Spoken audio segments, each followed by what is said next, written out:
Good morning, student. Myself Arviom Meena, lecturer electronics, Government Polytechnic College, Dausa, Rajasthan.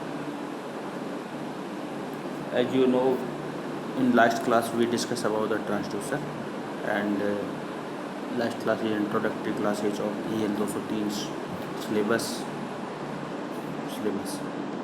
So in this class we further study of the transducers. तो हमने last class में जो transducer के बारे में देखा, उस ट्रांसड्यूसर की हमने डेफिनेशन देखी थी। वो कौन कौन से प्रकार का होता है कि एक्टिव ट्रांसड्यूसर और पैसिव ट्रांसड्यूसर के बारे में अध्ययन किया था। इसके अलावा हमने प्राइमरी और सेकेंडरी ट्रांसड्यूसर के बारे में अध्ययन किया था। इसके अलावा प्राइमरी जो ट्रांसड्यूसर होते हैं और सेकेंडरी ट्रांसड्यूसर होते हैं उनके हमने एग्जाम्पल देखे थे। जिसमें प्राइमरी जो ट्रांसड्यूसर होते हैं वो प्राइमरी ट्रांसड्यूसर के 4 प्रकार के होते हैं। इन 4 प्रकार के प्राइमरी ट्रांजिशन में हमने डायग्राम, बेलो, बर्टन ट्यूब और कैप्सूल के बारे में अध्ययन किया। इसके अलावा ये जो प्राइमरी ट्रांसड्यूसर होते हैं ये बेसिकली इलास्टिक डिवाइस होते हैं जो क्या करते हैं, आपको प्रेशर को डिस्प्लेसमेंट पर कन्वर्ट करते हैं।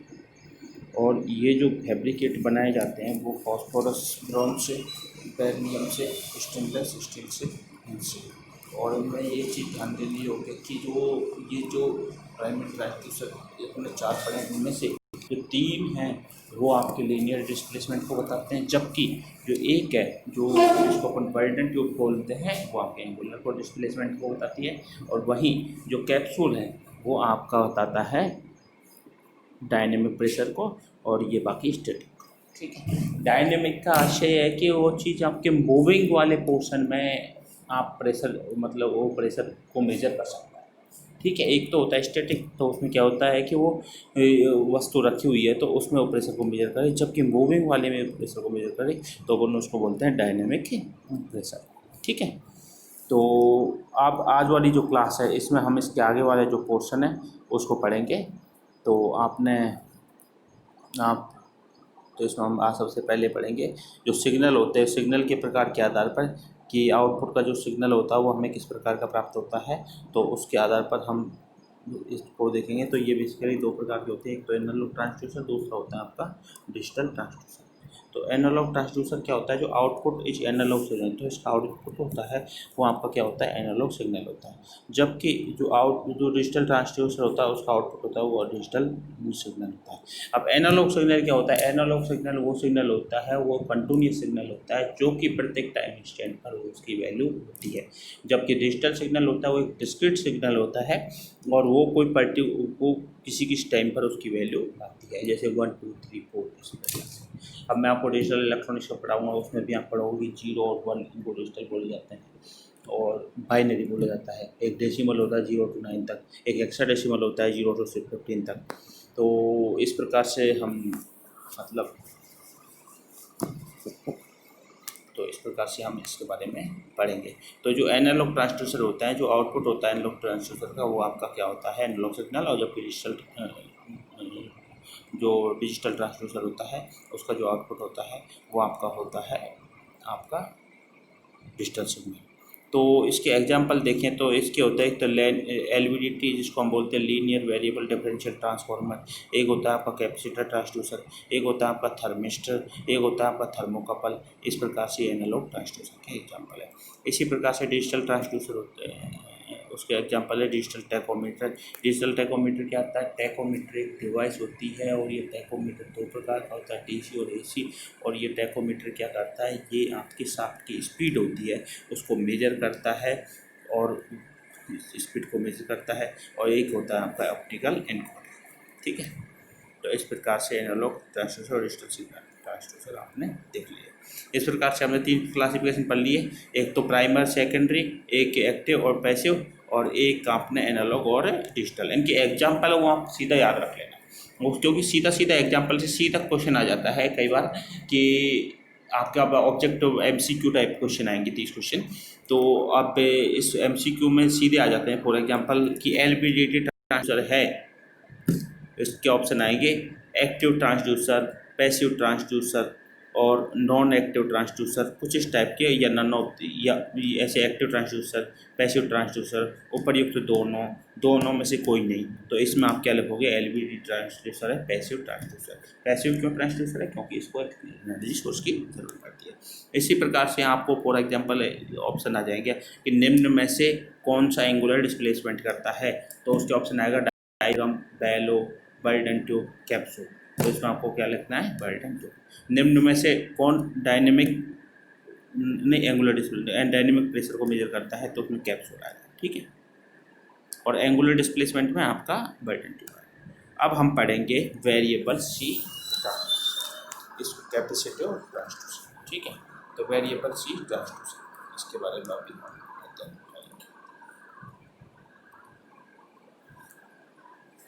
तो वेरिएबल सी ट्रांसड्यूसर क्या होता है। वेरिएबल जो सी ट्रांसड्यूसर होता है, इसमें कैपेसिटर की प्लेट होती है। बेसिकली कैपेसिटर बराबर क्या होता है, सी बराबर होता है epsilon a divide by D, ठीक है। तो इसमें ए होता है वो क्या होता है, area of the capacitor plate, और D is the distance between the capacitor, okay. तो वेरिएबल सी ट्रांसड्यूसर जो होता है ये based on the their operation on the change of capacity due to the displacement. तो ये वेरिएबल सी ट्रांसड्यूसर होता है, इसका जो capacity the transducer based their operation on the change of the capacitor due to the displacement, इससे change के कारण होता है।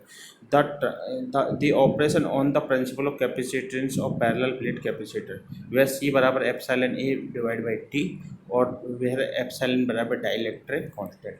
ए बराबर क्या है आपका एरिया ऑफ प्लेट, डी क्या है आपका dielectric distance between the plate. Considering epsilon to be a constant value, considering epsilon to be a constant value, this transducer can be designed for change in area as well as change in the distance between the plates. Change or variable C transducer based upon the change in the area. Okay, तो इसका graph ही यहाँ है। अब इसमें क्या कह रहा है उसको हिंदी में समझाओ कि दिस ट्रांसड्यूसर बेस्ड ऑपरेशन, मतलब ये जो ट्रांसड्यूसर होते हैं इनका जो ऑपरेशन बेस्ड होता है वो कैपेसिटेंस के चेंज के कारण होता है। और कैपेसिटेंस चेंज होता है वो दो कारण से होता है, एक तो उसका एरिया चेंज कर दिया जाए और एक उनके बीच की दूरी को चेंज कर दिया जाए। यहाँ जो एप्सिलॉन है वो क्या है, डाइलेक्ट्रिक कांस्टेंट है, तो इसमें सी बराबर एप्सिलॉन ए बाई डी, तो अपन एरिया को चेंज कर सकते हैं, डी को चेंज कर सकते हैं। अब फॉर एग्जाम्पल आपने क्या किया, यदि ए को एरिया ए है तो एरिया बराबर क्या हो जाएगा, जो ये फिक्स प्लेट होती है इसकी लंबाई और चौड़ाई। तो फॉर एग्जांपल इसकी लंबाई है एल और इसकी चौड़ाई है डब्लू, तो इसकी लंबाई और चौड़ाई को मल्टीप्लाई करूँगा क्या आएगा, एल इंटू डब्लू। अब जब ये एल इंटू डब्लू आएगा, ठीक है, ये आपकी हो गई विड्थ और ये हो गई आपकी लेंथ, ठीक है, तो ये आएगा। अब इसमें ध्यान देने बात ये है कि चूँकि अब ये विड्थ है इसकी, जो ये दूसरी प्लेट है, ये प्लेट इसके ऊपर आ रही है, तो ऊपर आ रही है, और इस ये जो आ रही है ये कैसे आ रही है, पैरेलल टू विड्थ के पैरेलल आ रही है और एल की डायरेक्शन में आगे आगे बढ़ रही है। तो एल नाम का क्या हो रहा है, चेंज हो रहा है। तो एल चेंज हो रहा है, तो इसको जो एल होता है उसको मैंने वेरिएबल एक्स से नोट कर दिया, एल बराबर एक्स। तो अब इसका जो एरिया हो जाएगा, एरिया बराबर क्या हो जाएगा, एल इंटू डब्लू, और एल की जगह आपने क्या पुट कर दिया, एक्स, ठीक है, एल की जगह एक्स आपने पुट कर दिया। तो इसको क्या लिखो, सी बराबर एप्सिलॉन डब्लू बटे टी इंटू एक्स है। तो इसकी जो इसकी कैलकुलेटिंग, तो इसकी जो क्या नाम है, इसकी जो सेंसिटिविटी होती है, इसकी जो सेंसिटिविटी होती है उसको अब हम कैलकुलेट करेंगे। तो इसकी सेंसिटिविटी क्या होती है कि capacitance change with respect to its changes. तो चेंजेस किस में होता है, अपॉन एक्स में, तो d C divide by x. अब मैं d C divide by D x करूँगा तो इसका अवकलन करूँगा, इसका डिफरेंशिएशन करूँगा, तो इसकी वैल्यू क्या आएगी आपकी, epsilon W divide by D. अब इसमें चूँकि अपन ने क्या माना, इसकी जो डब्लू है वो कांस्टेंट माने, डी कांस्टेंट है, एप्सिलॉन कांस्टेंट, तो ये पूरा जो डी सी बटे डी एक्स की वैल्यू है वो आपकी क्या आ जाएगी, डी सी बटे डी एक्स की वैल्यू आपकी कांस्टेंट आ जाएगी, ठीक है। अब इसमें ध्यान देने योग्य बात, अब डी सी बटे डी एक्स की वैल्यू चेंज हो जाएगी। अब मैं डी सी मतलब सी प्रोपोर्शनल टू एक्स है, तो इसको मैं लिख सकता हूँ, और या मैं सी बराबर के एक्स लिख सकता हूँ। तो के इसका क्या हो गया, इसकी के किसकी हो गया, ढाल हो गया। तो इसका सी और एक्स के बीच में यदि मैं ग्राफ बनाऊँ तो सी और एक्स के बीच में ग्राफ बनाऊँ तो ये आपका ग्राफ इस टाइप से आएगा। ठीक है, तो ये कौन सा ऑपरेशन को दिखा रहा है, आपके लीनियर ऑपरेशन को दिखा रहा है। ठीक है, अब दूसरी बात, ये तो अपन ने क्या किया, एरिया को चेंज किया। एरिया में अपन किसको कर रहे हैं, लंबाई को चेंज किया। इसी प्रकार से यदि मैं इसकी चौड़ाई जो विड्थ है डब्लू उसको भी चेंज कर सकता हूँ। वहाँ डब्लू बराबर मुझे क्या पुट करना पड़ेगा, एक्स पुट करना पड़ेगा।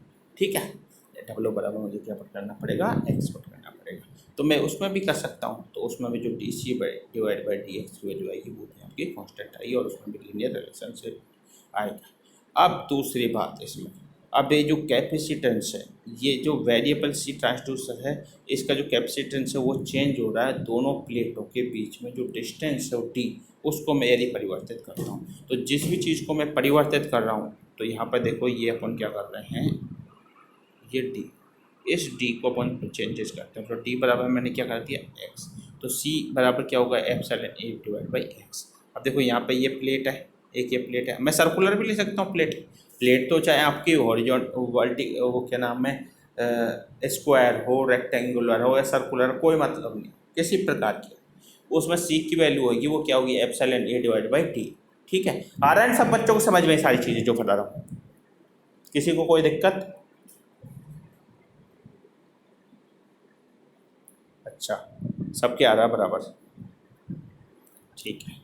आप पेन पेपर और नोट्स बनाएं इनके, जो मैं लिखा रहा हूँ जो समझा रहा हूँ उसको आप हिंदी इंग्लिश में, क्योंकि इससे सीधे सीधे मैं क्वेश्चन पूछूंगा आपके टेस्ट में भी, सीधे क्वेश्चन आऊँगा। ये जो डेरिवेशन है इससे मैं क्वेश्चन पूछूंगा, सीधे मैं डेरिवेशन भी दे सकता हूँ, सीधे इसके बारे में सेंसिटिविटी होती है इसकी कैलकुलेशन भी करा सकता हूँ, इस पर बेस्ड न्यूमेरिकल भी दे सकता हूँ। तो अतः आप इनको क्या करें, इनको सबको आप नोट करें। ठीक है, किसी को कोई दिक्कत दिक्कत हो तो बताओ। ठीक है, तो इसको आप एक बार पॉज कर करके आराम से बिल्कुल इसके नोट्स बनाएं, और नोट्स साफ सुथरे नोट्स बनाएं, और हिंदी इंग्लिश में जैसे भी आपको जिस भी भाषा में कंफर्ट लगे उसमें आप नोट्स से बना सकते हैं। ओके, और पिछले साल के जो पेपर हैं उनको ज़रूर आप अपने पास रखें, उन पेपरों को देख देख के पढ़ें कि इसमें क्या पढ़ा रहे क्या नहीं पढ़ा रहे, उसके हिसाब से, और सिलेबस को भी रखें। सिलेबस तो मैंने आपको फर्स्ट क्लास में, इंट्रोडक्टरी क्लास में आपको डिस्कस कर ही दिया था। ठीक है, तो सबने पहली क्लास देखी थी? यदि आपने पहली क्लास से पहले की यदि क्लास नहीं देखी तो आप सबसे पहले क्या करें, वो पहले वाली क्लास उसको भी आप सबसे पहले देखें, और उसके बाद में ये जो सेकंड क्लास है उसको भी आप देखिए। जो पहली क्लास है वो आप वो क्या है, यूट्यूब चैनल है ना, उसके ऊपर उसके लिंक क्या है जो अवेलेबल है, आप वहाँ ढूंढ लें और उसको देख लें। ठीक है, तो अभी अपन क्या कर रहे हैं कि वेरिएबल जो कैपेसिटेंस है इसकी जो वैल्यू है वो चेंज हो रही है, और वो चेंज किसके कारण होती है, डी के कारण होती है। डी क्या है, डिस्टेंस बिटवीन द प्लेट। ठीक है, तो this is the distance between the plate, और डी बराबर एक्स। तो इसमें क्या करोगे आप, इसकी सेंसिटिविटी मैंने बताया d C divide by D x, तो इसको क्या लिखोगे, epsilon a divide by x square, तो इसको minus epsilon a divide by x square.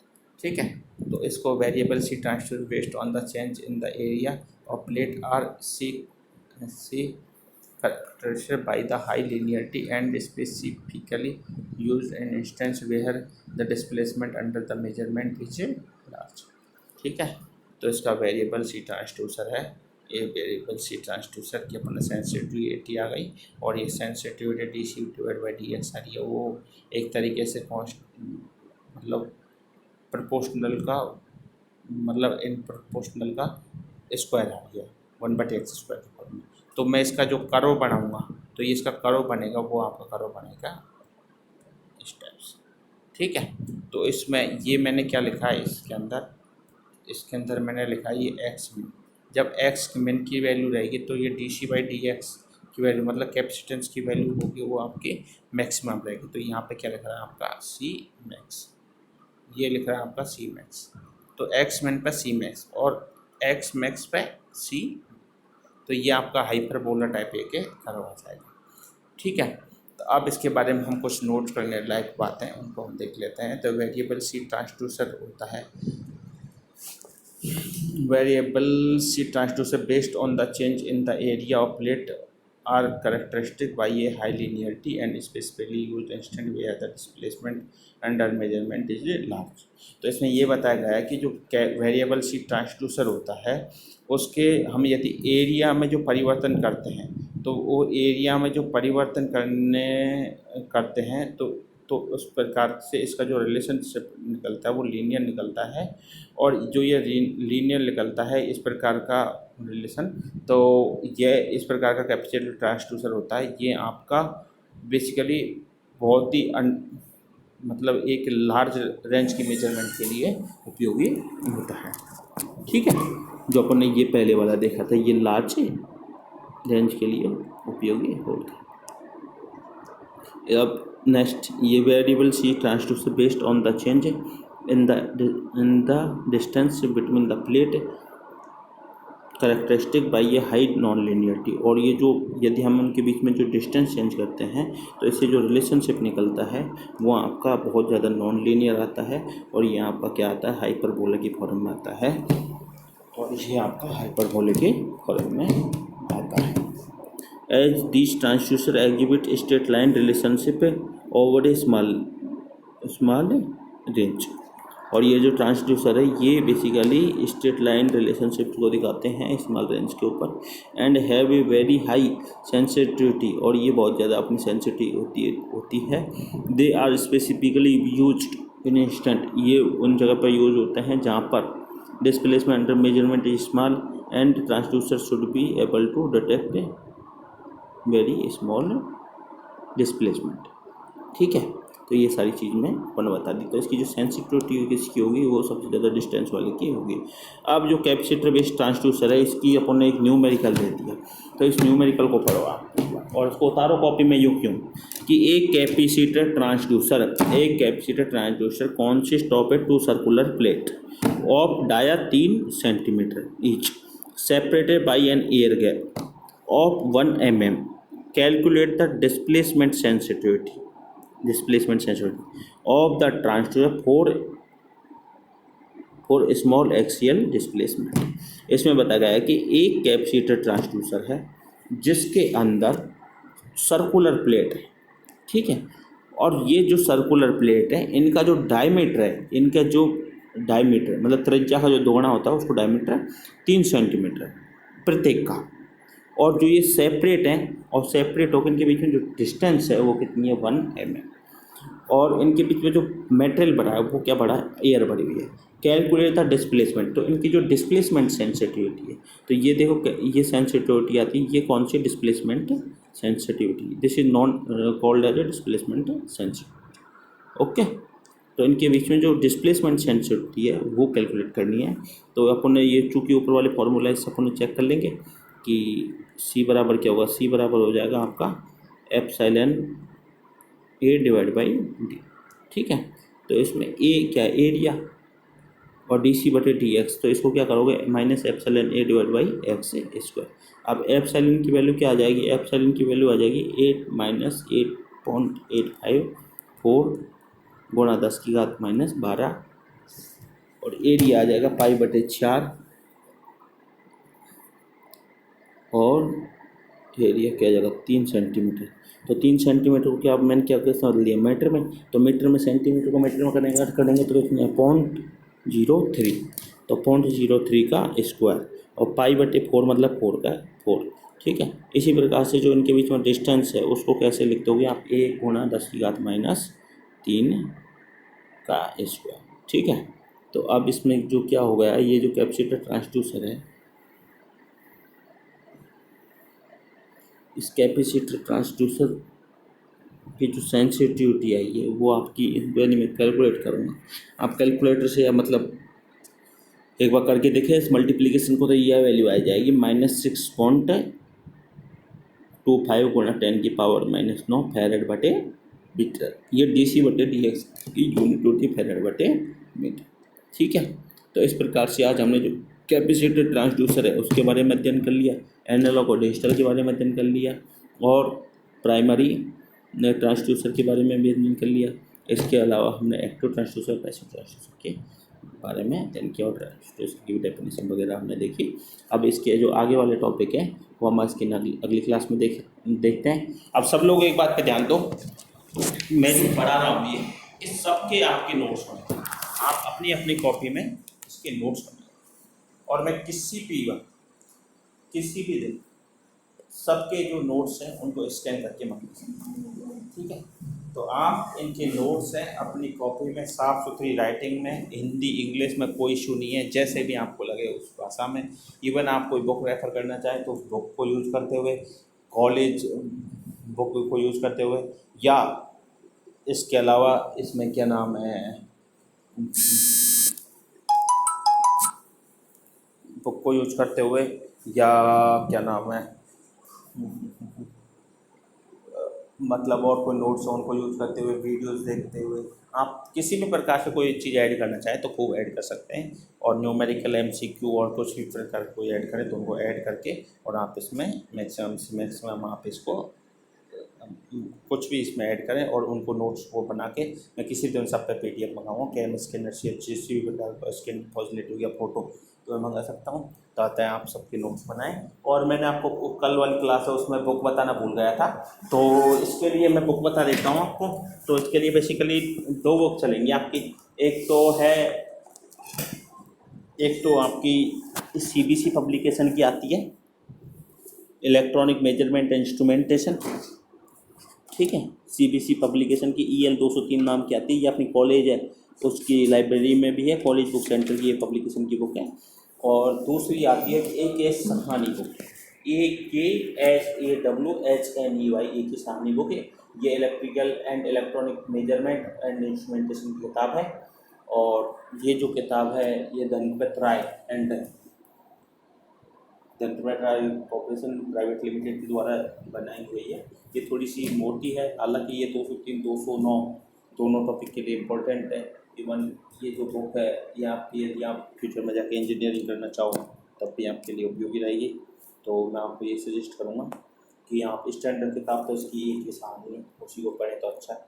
बाकी आप रेफरेंस के रूप में और तथा हिंदी भाषा के रूप में यूज करना चाहें तो EL 203 जो CBC पब्लिकेशन की आती है उसको आप यूज़ कर सकते हैं। इसके अलावा आपके पास में कुछ और भी सोर्स हैं तो आप उनको भी सोर्स को भी यूज़ कर सकते हैं। लेकिन मैं आपको ये कहूँगा कि इसके जो टॉपिक वाइज बिल्कुल नोट्स और टू द पॉइंट नोट्स बनाएं, ठीक है।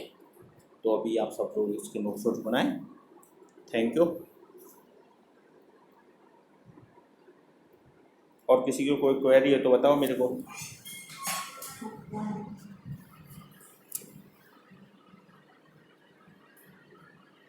अच्छा,